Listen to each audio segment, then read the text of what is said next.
Hello, welcome back to another episode of the Drug Prevention Power Hour. I'm your host, Jake White, and today I'm chatting with a new friend, Debbie Berndt, and she's doing some incredible work in prevention. And I love her platform because it's all about getting to the athletes. And we know athletes have their own subculture, they have their own ideas and motivations behind what they do, especially at a young age. And it's really, really cool to me that she's niched down to develop some remarkable materials to really reach this student demographic. So, Debbie from Substance Free Athletics, thanks for being on the show today. Thank you, Jake. It's so nice to be here with you. Really Yeah. excited. Can you fill in any of the holes just so we can get to know you a little better? Whether it's like, yeah, tell me about your family, your life, and maybe just how Mhm. you got into this. Sure. So I've been doing prevention work and really kind of focus on parent education since around 2017. I got into this work in 2015 when in California we started looking at legalizing marijuana. Um, and we were hearing all kinds of things about that, like it's not addictive, we're going to make all this money. And I was like, I have a lot of addiction in my family, and I knew for sure it was addictive. Know a little bit about accounting, and figured we weren't going to make much money about it, and in fact, we haven't. So then just ended up in public health and education after that time, and then as a parent of three kids. There's an 8-year spread, which means I was a high school parent for 12 years in a row, which is a long time to be a high school parent. But I had kids that played sports, and we, with one of their teams, we realized that we had a pretty serious drug problem on that team. And we would be winning tournaments on Saturdays and losing them on Sundays. And no big deal to be losing a tournament, but we were looking around going, this doesn't quite make sense. And this is pretty consistent. Had a lot of kids that were using and getting high that on Saturday nights when we were at tournaments really was affecting their play. So I was in prevention, and I reached out to several research scientists and doctors that I knew to see, we did a little research and looked like this could really be happening. And they confirmed that, oh yeah, alcohol, marijuana, nicotine, they all affect the game in pretty specific ways. And so we put together this curriculum to try and help athletes understand what that is, and then also help coaches and parents understand it as well. So that's how we got here. Okay.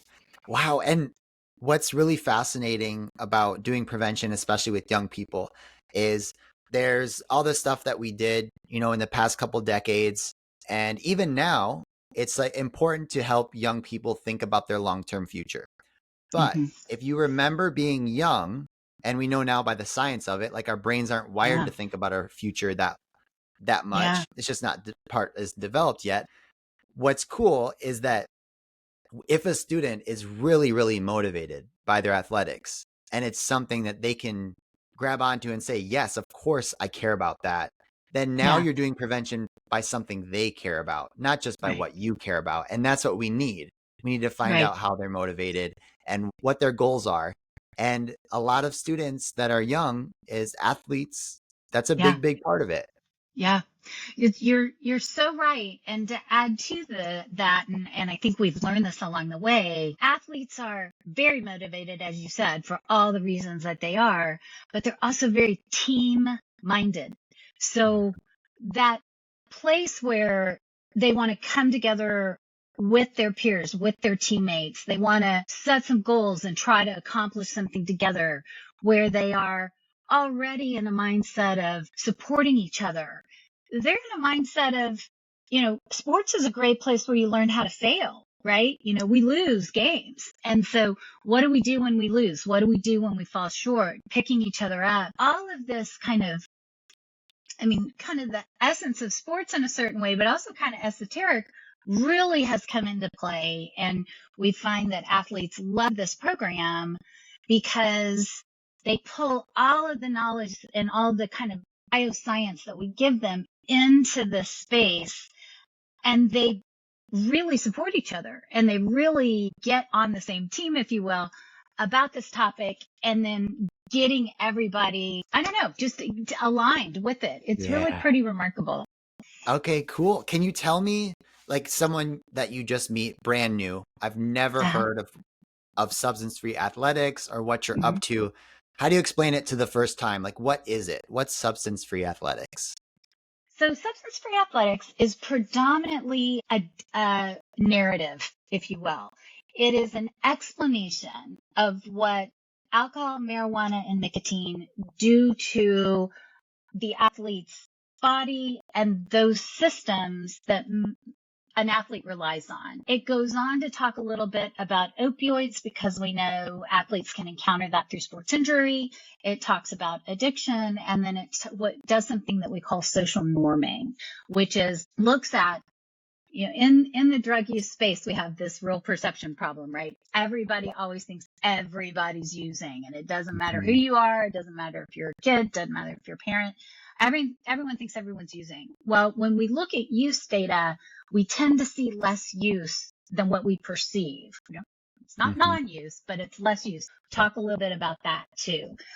The whole goal of the curriculum is to create a commonly understood narrative and vocabulary so that conversations moving forward can become more productive.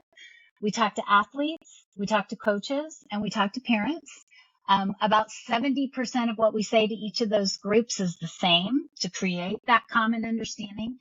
And then we have some unique exercises and information that we share with each of the audiences that's just unique to them.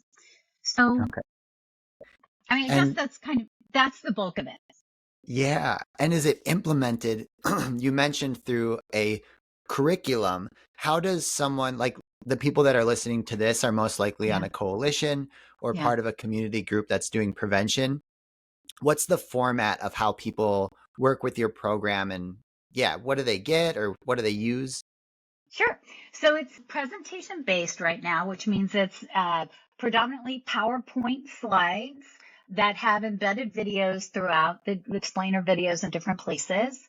All of that is available for free. We have a lot of communities that are using the program. We ask that they sign a licensing agreement that just lets us know who they are, lets us know who's using the materials, so that and lets us just stay in contact. They don't need to interface with us if they don't want to. But in addition to the presentation and like PowerPoint slides, we also have a lot of collateral material. So posters and flyers and stickers, and all of that is available for free as well. What we find when coalitions are using the program, they'll use the materials, get the information, do presentations into their community, and then it becomes this very fun exercise of how to kind of ingrain this idea of protecting your game and being a substance-free athlete into the culture. So a lot of that collateral material will be used. There's lots of times communities will hold protect your game weeks where, all of the sports that week. So the football game and the water polo match and the cross country meet and the volleyball game all have signage and announcements and flyers and that kind of thing to try and, again, anchor this message into the community. So all that's for free as well. It's all available on Cool. the website. It's how you get in touch with us, substancefreeathletics.org.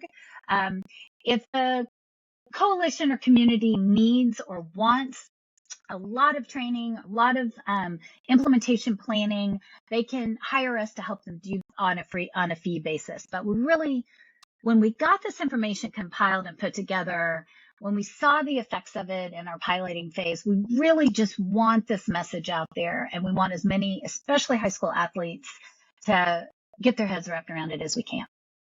Yeah, that's great. And I love that it's something where any community could pick it up and start using it right away. That Yes. it's just very simple, straightforward. It's not a technology barrier or anything else, cost barrier.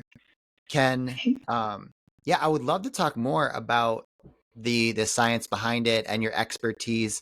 I know you have a few things that you could show us too, in case people are Yeah. watching on YouTube, they can see it. But can you talk us through that kind of yeah, the science behind it? So one of the things when we were developing the content, we would hear from our own kids, from the teenagers in our lives, from teenagers that we would query. okay, talk to us about drugs and alcohol. And one of the things we would always hear is, yeah, drugs are bad. We know it. Okay, now what? Um, and so what we wanted to do was really try and uh, take that conversation out of that really high level, yeah, drugs are bad, or some kind of moral conversation. And we wanted to drive into it and drill down into it. So we put together what we call our substance science core. And are you seeing this on the screen? Yes. Okay, Mhm. cool. So we didn't want to have a conversation about right or wrong or morality or, not even social justice. We just wanted to really have a biomechanical conversation with athletes. And we wanted them to understand drugs and alcohol from that perspective. So we would start by just talking about these things, these substances for what they are. So things like alcohol is a depressant. It makes a person drunk predominantly through dehydration. Most people don't really think about that.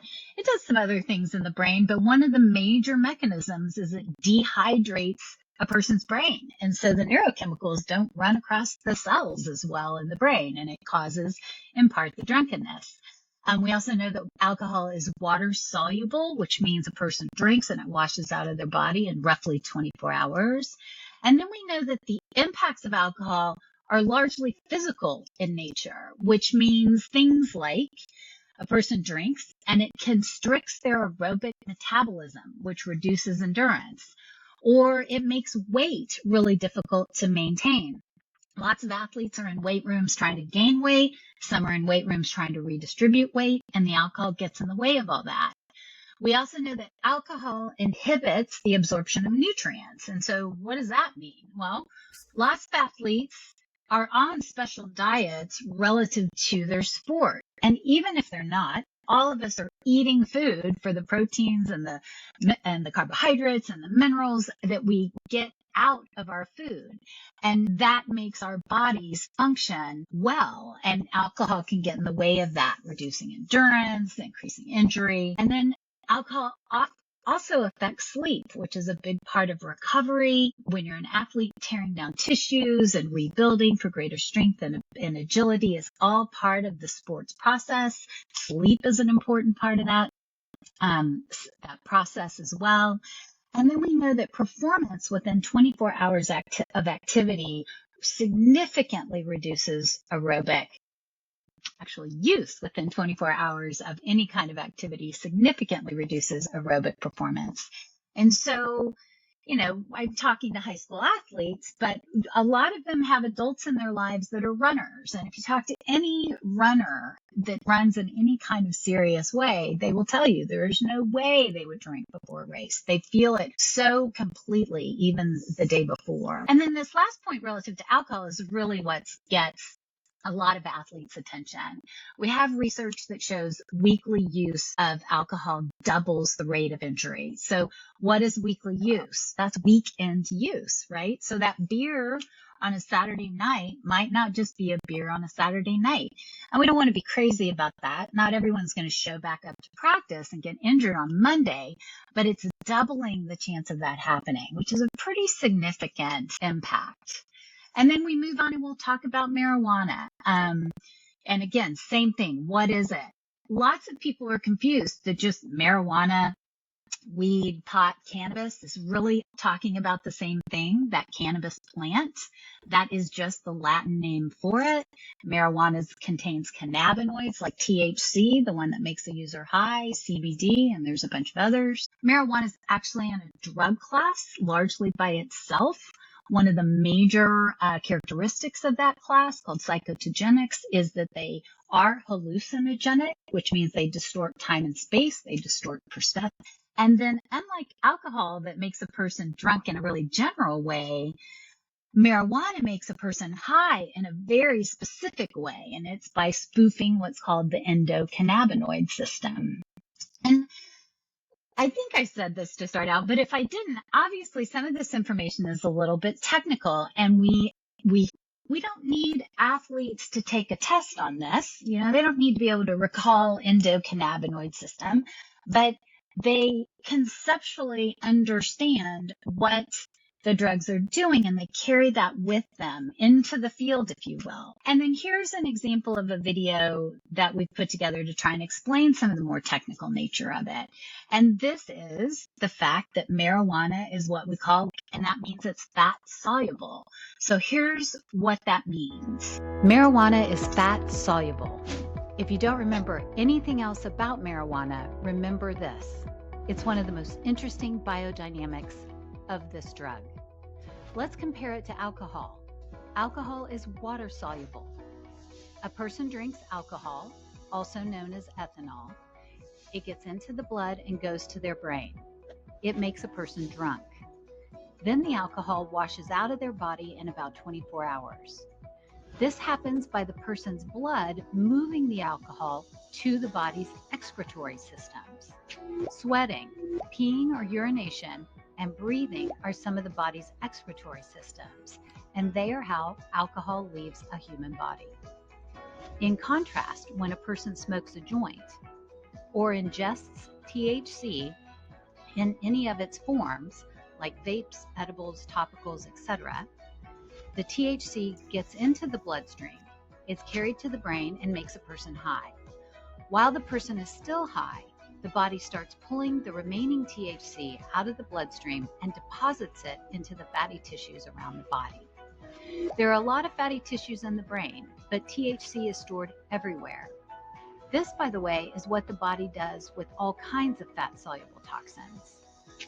Once a person is done being high and their body is more at stasis, meaning they are more relaxed, the body starts releasing the THC out of the fatty tissues back into the bloodstream to be carried to those same excretory systems. The THC is peed, sweated, and breathed out. Interestingly, if more marijuana is used before the other has left the body, the THC load, as they call it, will build up in the fatty tissues. When the THC is released back into the blood, it can cause a small amount of impairment for some people. The person experiencing the release would not seem high or necessarily feel high. Even if there was a small amount of impairment, they could seem fine. But if they took a drug test, the THC could show up. If you've ever heard someone say they tested positive for marijuana but hadn't used it in over a week or more, this is why. A metabolite form of marijuana, or THC, in the urine is getting picked up on the drug test. While many people might seem fine, there are people in society for whom even a little bit of impairment can be very dangerous, like pilots. Periodically, pilots take very sophisticated physical and memory tests to make sure they're safe to fly us around. These highly calibrated tests can pick up this low-grade impairment, proving that some compromise can be happening all week after a person uses marijuana, even if they don't feel high. This also tells us that weekend use can impact learning, performance, and athletic improvements of every kind all week.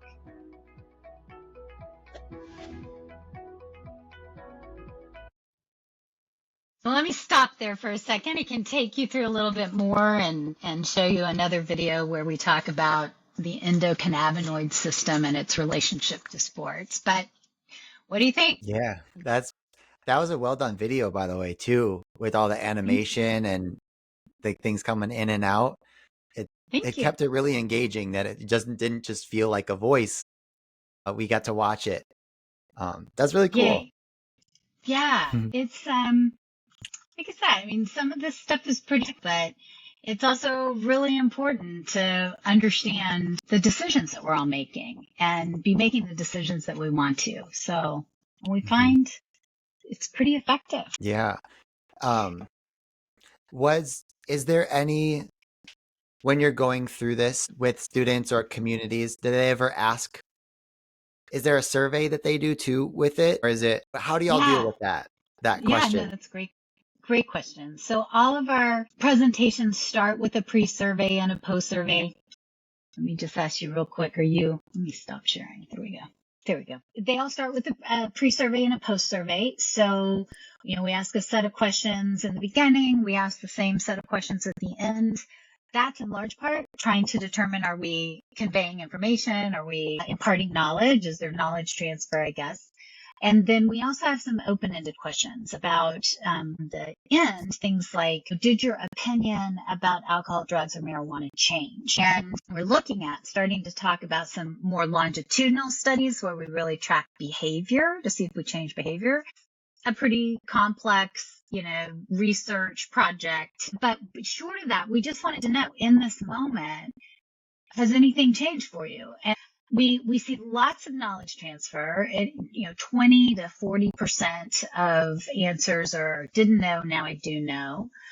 And then with regard to that opinion, I love that question, because we get about 50% of athletes that tell us, yes, my opinion's changed. And we get 50% that tell us, no, my opinion hasn't changed.